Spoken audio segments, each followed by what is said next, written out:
A paz do Senhor, irmãos. Amém.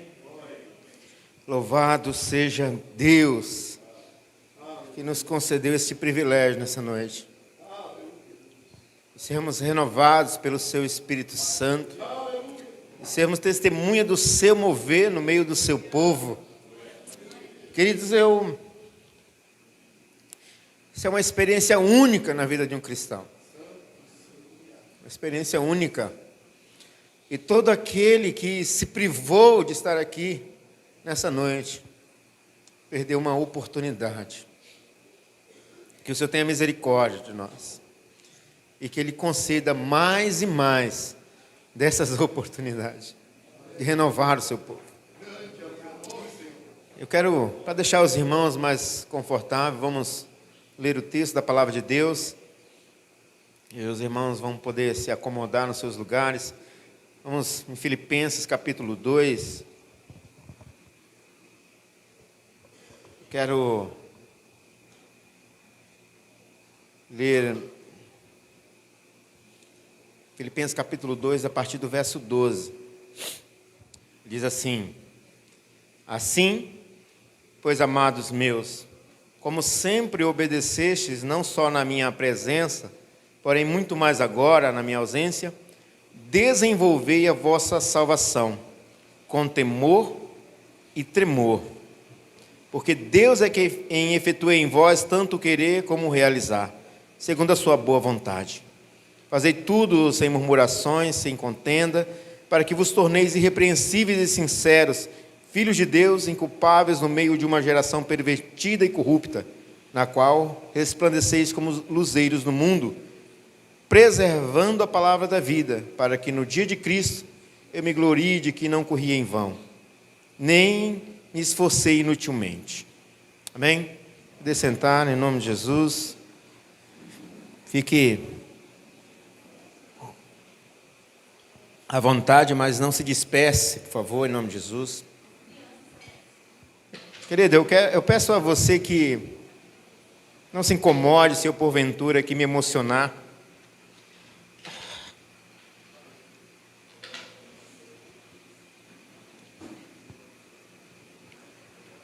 É um privilégio muito grande poder estar ministrando aqui nessa noite.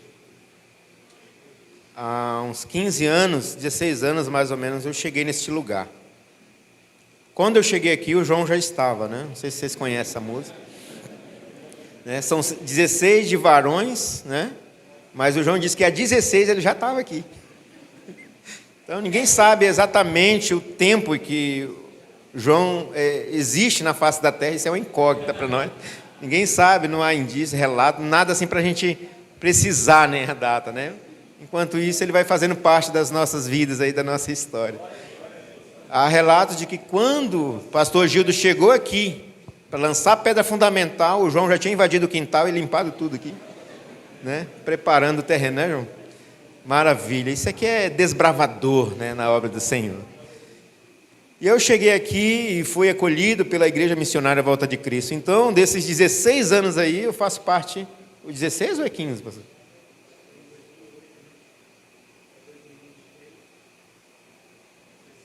Os 16 mesmo. Olha que maravilha. Eu estou maravilhado. E hoje, exatamente, né, no 16º aniversário, eu venho aqui humildemente, com a graça de Deus, ministrar a palavra do Senhor aos vossos corações. Tem um tempo de caminhada aqui com alguns irmãos. Lourinho também já é desse tempo, né? Já estava aqui. Outros foram agregando nessa caminhada. Henrique, né, que era varetinha na época, agora já é varão, fazendo parte do grupo. E o reino de Deus vai crescendo. Vai se expandindo e cumprindo a palavra do Senhor que diz: e dia a dia o Senhor vai acrescentando aqueles que vão sendo salvos. Dia a dia. Eu sou testemunha disso e fico maravilhado por isso. E o tema proposto para o nosso aniversário este ano é Homens que andam com Deus. Você é esse homem, levante sua mão e glorifica a Deus aí. Amém? Homens que andam com Deus, levante a sua mão aí e glorifica a Deus. E nós sabemos que ser homem neste tempo tem sido algo muito difícil. E me refiro à questão da masculinidade, da hombridade, da virilidade, porque esse termo hoje ele tem sido algo tão distorcido neste tempo, que ser homem é motivo de ser rechaçado, é motivo de chacota, né? O cara é careta, porque para você ser um homem no tempo em que nós vivemos hoje, você tem que ser o homem e mais alguma coisa, né? Tem aqui adendos que estão sendo agregados como complemento para você ser de fato o homem benquisto na sociedade. E aí, né, entramos na questão da ideologia de gênero, né, que hoje são mais de 30 identidades de gêneros aí que a gente nem consegue definir. Ou seja, o indivíduo hoje, até mesmo o homem, entrou num período, numa crise de identidade, uma crise existencial, e isso tem sido uma maldição na sociedade. Uma maldição. E isso é um problema. É um problema porque também ser homem está agregado aí, ou sendo interpretado como ser autoritário, ser machista, sexista, outros termos como, por exemplo, retrógrado, ultrapassado, ou seja, e o homem nem pode se defender, porque ele não está no seu lugar de fala.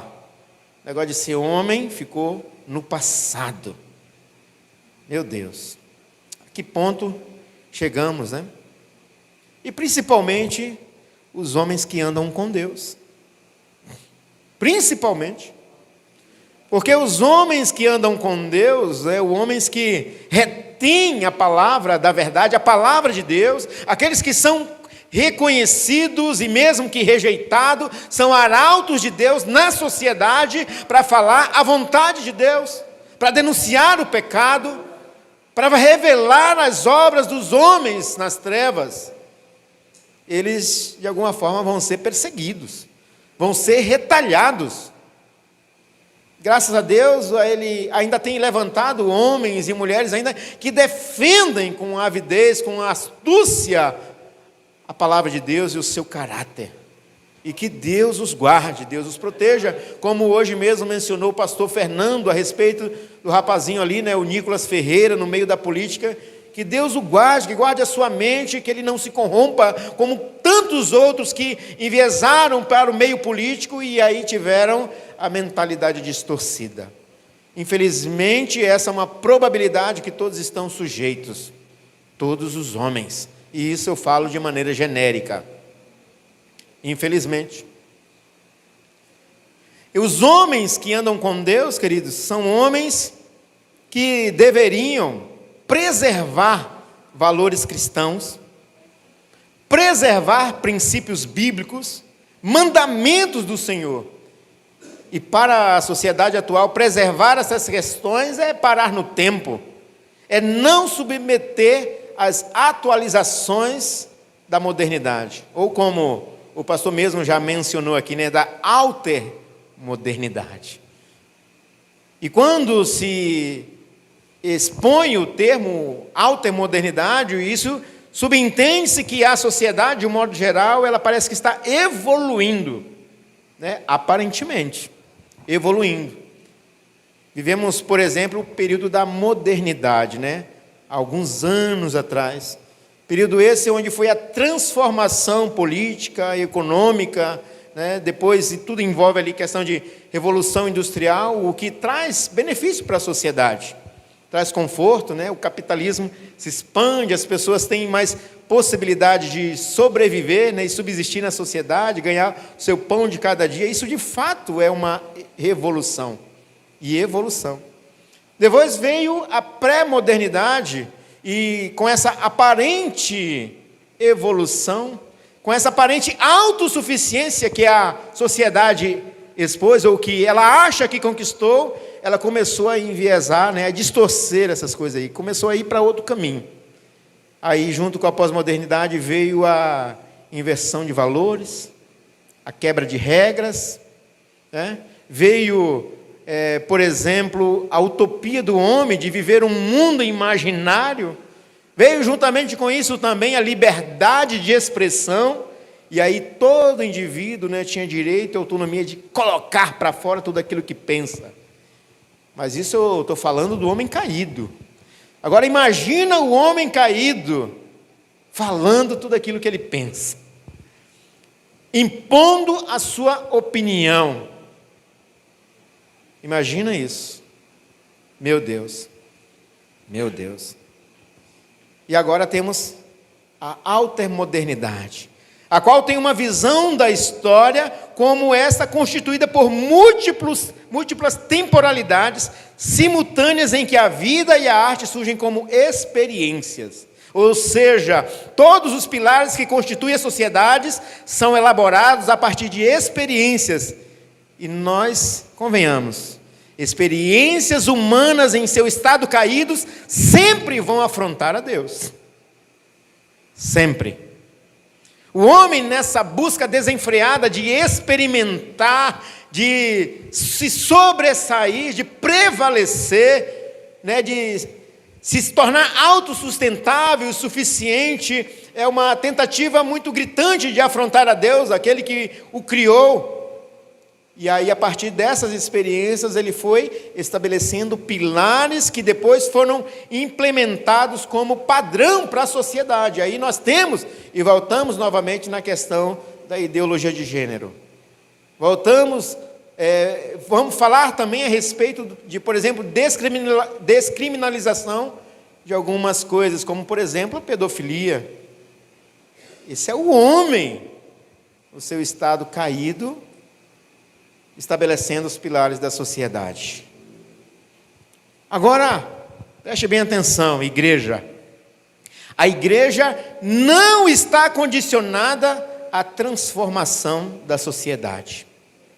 A igreja não está condicionada às eras, às épocas, não está condicionado a revoluções, quer seja industrial ou intelectual. A igreja está condicionada a Cristo, a palavra e a vontade de Deus. Este é o homem que anda com Deus.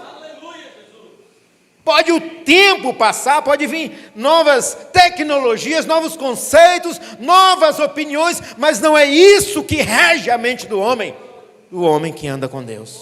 Não é isso que rege a mente da igreja. Porque a regra que rege a igreja é a palavra de Deus, regra de fé e prática autoritativa. Isso foi estabelecido pelo Espírito Santo nos líderes da igreja.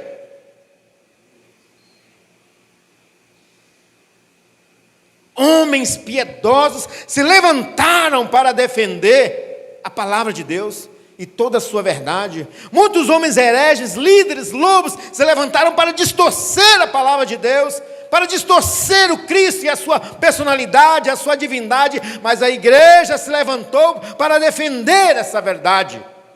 Foram estabelecidos credos, o cânone foi fechado e disse: é essa aqui a verdade. Homens de Deus, sejam guiados por isso aqui. E o Espírito Santo de Deus testifica isso no nosso coração. Eu quero é ver, e desafio você a ler a palavra de Deus com temor e tremor, se ela não revela o caráter que nós temos e nos leva a nos humilhar diante de Deus. Eu desafio isso. Eu desafio. Isso porque a igreja, os homens que andam com Deus, têm a mente de Cristo, como foi frisado pelo pastor Itamar. Eu acho que, na verdade, o ponto de partida é exatamente esse. Porque para ter toda essa experiência, né, toda essa característica atribuída a nós, homens, e à igreja, queridos, não pode isso acontecer em nós se do alto não formos nascidos, se em Cristo não formos gerados. Não adianta se firmar em opiniões, filosofias humanas. A própria Bíblia já nos fala sobre isso, não prendermos a vãs filosofias. Elas não são guias para as nossas práticas ou decisões, ou para a postura que devemos ter diante da sociedade, da família e da igreja. Isto não. É a palavra de Deus. mas para que ela arda em nosso coração e nos leve ao rendimento ao Senhor que nos gerou, tem que ser nascido do alto. Isso começa em Deus. Isso começa em Deus. E aí o pastor Itamar vem com aquela palavra maravilhosa e fala do primeiro subtópico do nosso tema, que é comunhão. Comunhão com a família. A harmonia no lar.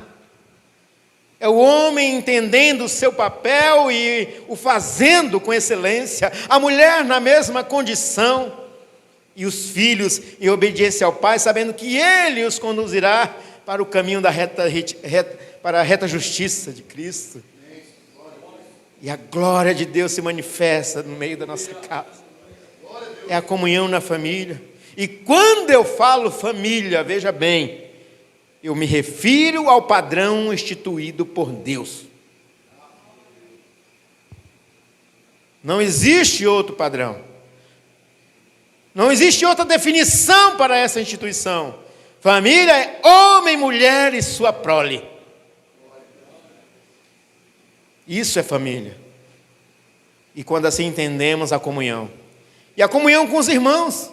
E apesar de sermos muitos, somos um só. Somos unidade. Por isso vivemos em função uns dos outros. Porque somos parte do corpo. O corpo de Cristo. Isso é comunhão. E comunhão com Cristo. Temos comunhão com Cristo, amém? Vem o pastor Fernando e fala do segundo tópico, renúncia. Meu Deus, como é difícil. Não, meu Deus, como é fácil, pelo Espírito Santo de Deus. É difícil para quem não quer submeter, mas para quem está disposto a submeter, olha só, eu vou parafrasear aqui, ainda que difícil, ele está disposto a submeter, porque o que ele mais quer é agradar e fazer a vontade de Deus. Em Lucas capítulo 9, verso 23, Jesus diz, que aquele que quer vir após mim, negue-se a si mesmo, tome a sua cruz e siga-me. Ou seja, não é a minha vontade que tem que estar em evidência, é a vontade de Deus, deixa que ela se cumpra em minha vida, porque ela é perfeita e agradável. É a vontade de Deus. E ele fala de renunciar a si mesmo, e colocou como maior exemplo de renúncia o próprio Cristo. Texto que até mesmo o presbítero, o pastor Eliezer leu aqui. Ele fala no verso 5 do capítulo 2 de Filipenses: tende em vós o mesmo sentimento que houve também em Cristo, pois ele, subsistindo em forma de Deus, não julgou como usurpação o ser igual a Deus, antes a si mesmo se esvaziou, assumindo a forma de servo, tornando-se em semelhança de homens e reconhecido em figura humana. A si mesmo se humilhou, tornando-se obediente até a morte, e morte de cruz. O maior exemplo de renúncia está no próprio Cristo nosso Senhor. E pastor Fernando falou com tanta sabedoria do alto a respeito do Cristo que nos tocou. Porque, queridos, é necessário entender o papel que Cristo ocupa na eternidade e o que Ele fez para se tornar imanente em nosso meio, se compadecer da nossa miséria, entender a nossa situação, e sendo nós os culpados, aqueles que ferimos a justiça de Deus, Ele ainda assim assume o nosso lugar, Ele sendo justo. O justo e justificador. O próprio sacrifício em nosso favor. Não há maior exemplo de renúncia do que o próprio Cristo. E agora nós chegamos em entrega. E ao analisar aqui todo o contexto desta passagem aqui, chegamos à conclusão de que todos os dois subtópicos aqui mencionados, e mais esses que vos apresento, que é a entrega, é parte de um processo estabelecido por Deus, que culmina em um resultado que pode facilmente ser identificado nos homens que andam com Deus, ou na igreja. Ele tem que ser identificado. No capítulo 1, verso 27, ele diz: vivei, acima de tudo, por modo digno do evangelho de Cristo, para que eu, indo ver-vos, estando ausente, ouça no tocante a vós outros que estáis firmes em um só espírito, como uma só alma, lutando juntos pela fé evangélica. Unidade. Tendo em vós o mesmo sentimento que houve também em Cristo, renúncia. E o apóstolo Paulo chega, conclui todo esse processo e diz: assim, ou seja, depois de tudo isso que você ouviu, de tudo isso que você passou, ele diz: pois, amados meus, como sempre obedeceste, eita povo de Deus, povo obediente, são os homens que andam com Deus. Como sempre obedeceste, não só na minha presença, porém muito mais agora, na minha ausência. É exatamente assim que o pastor se sente quando ele não está aqui. Eita, igreja, eu confio naqueles homens. Quando eu não estou, eles estão ali, crente, participando.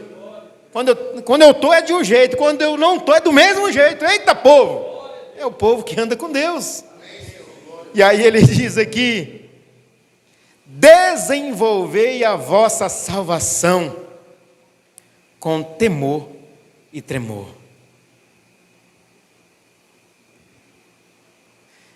Aqui vemos o apóstolo Paulo apresentando o ápice deste processo, o qual culmina na salvação. Entrega está associado ao resultado que se obtém quando estamos submetidos a um processo chamado santificação.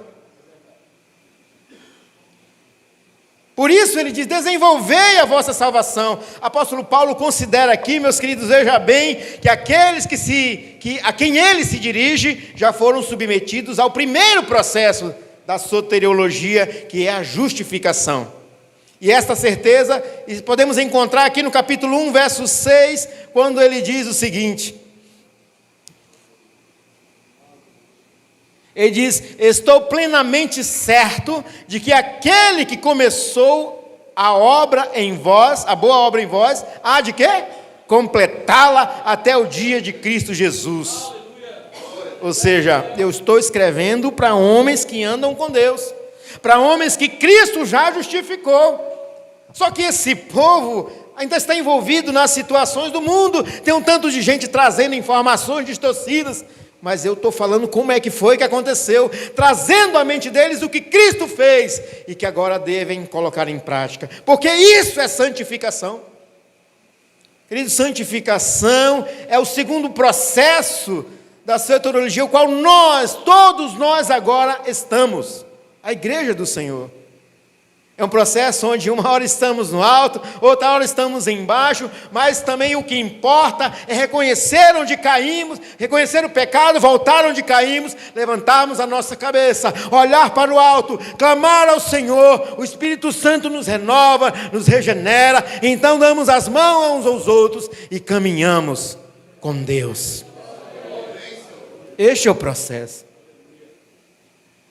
Está tudo interligado. É a comunhão, é um com o outro.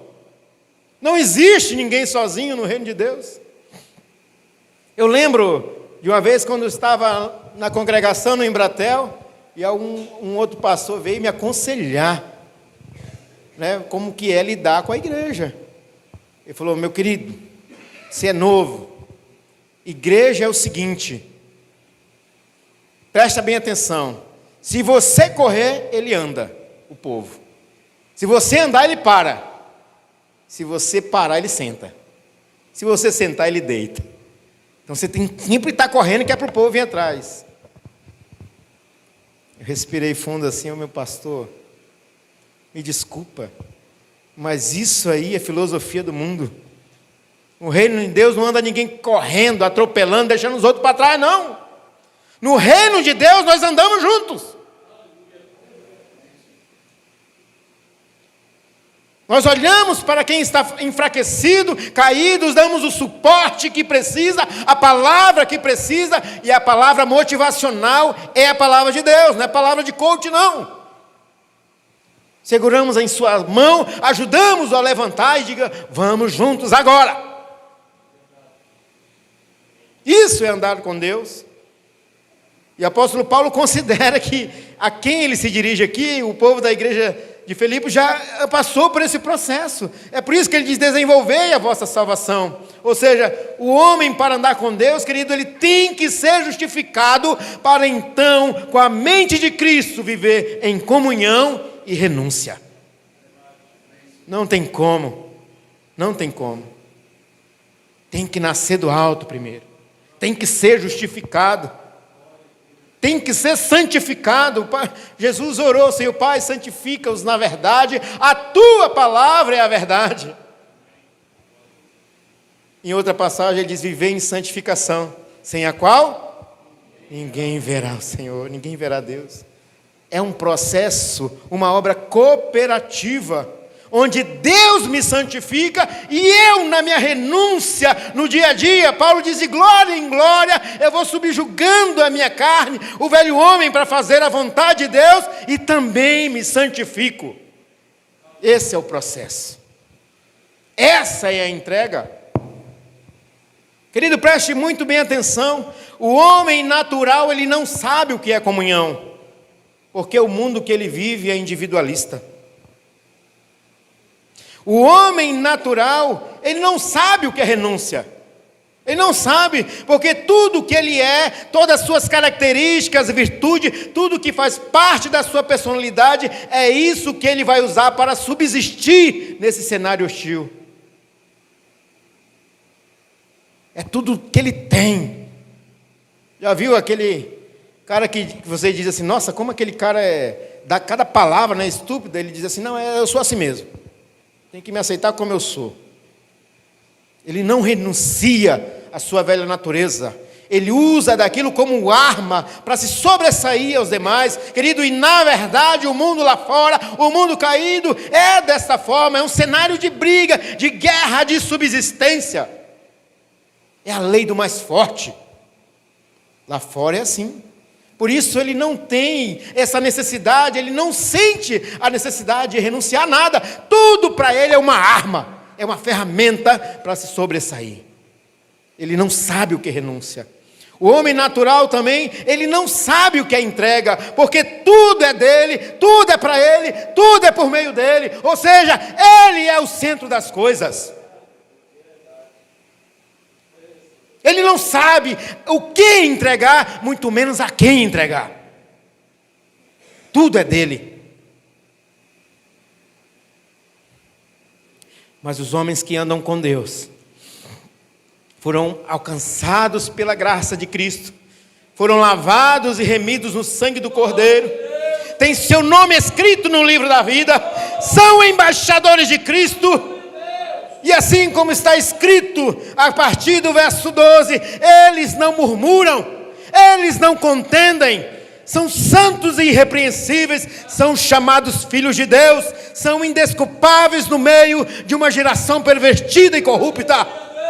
Eles preservam a palavra da vida, e toda a sua vida em Cristo é de entrega e oferta a Deus, até que chegue o dia de Cristo Jesus e Ele seja glorificado, alcançando assim o processo ápice da salvação, que é o seu encontro com o Senhor.